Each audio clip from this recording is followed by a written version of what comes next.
মমতা ব্যানার্জি তার বংশের কাউকে রেহাই দেয়নি। এদের কি কোনো চরিত্র আছে? এই দলটা পলিটিক্যাল পার্টির মধ্যে পড়ে না। সেই কুণাল ঘোষ এখন পদলেহন করছে। ডু অর ডাই যে মানসিকতা নিয়ে মাঠে নেমেছেন, এটাকে অ্যাপ্রিসিয়েট করতে হবে। ফল ভালো হয়ে আসছে, ফল ভালো হবে। ব্যাপক ভোটে আমরা জিতব।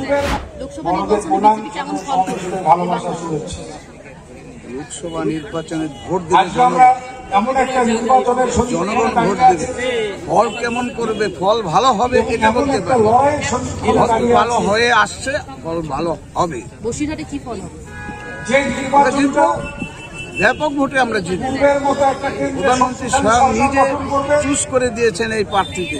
অবশ্যই আমাদের এবং এই প্রার্থী আপনারা একটু আগে আমি ভাষণে যেটা বললাম, টুম্পা কয়ালের কথা বললাম, সেই মহিলা কামধুনি গ্রামের কথা মনে পড়ে আপনার?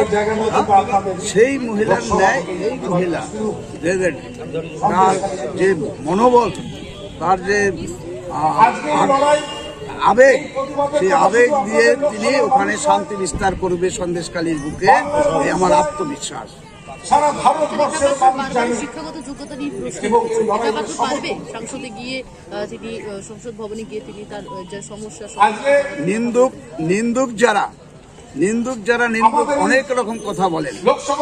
দেখুন, আপনার ডিপ্লোমা, চাকরি ক্ষেত্রে ডিপ্লোমা দরকার হয়, অনেক ক্ষেত্রে ডিপ্লোমা দরকার হয়।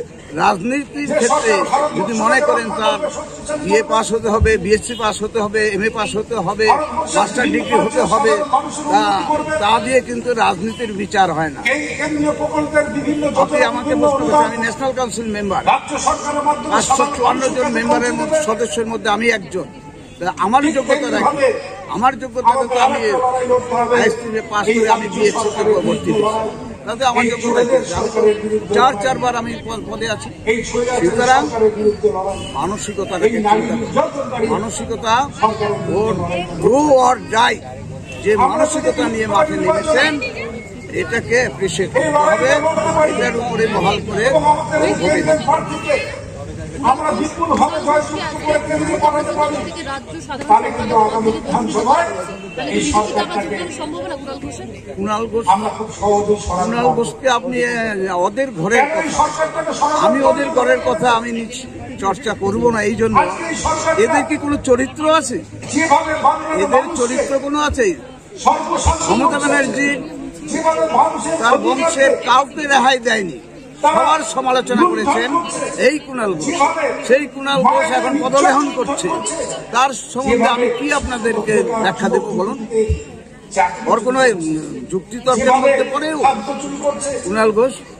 সুতরাং এদের দল সম্বন্ধে আপনি চিন্তা ভাবনার মধ্যে রাখলে ভুল হবে। এটা একটা এই দলটা পলিটিক্যাল পার্টির মধ্যে পড়ে না। এটা একটা সিন্ডিকেট।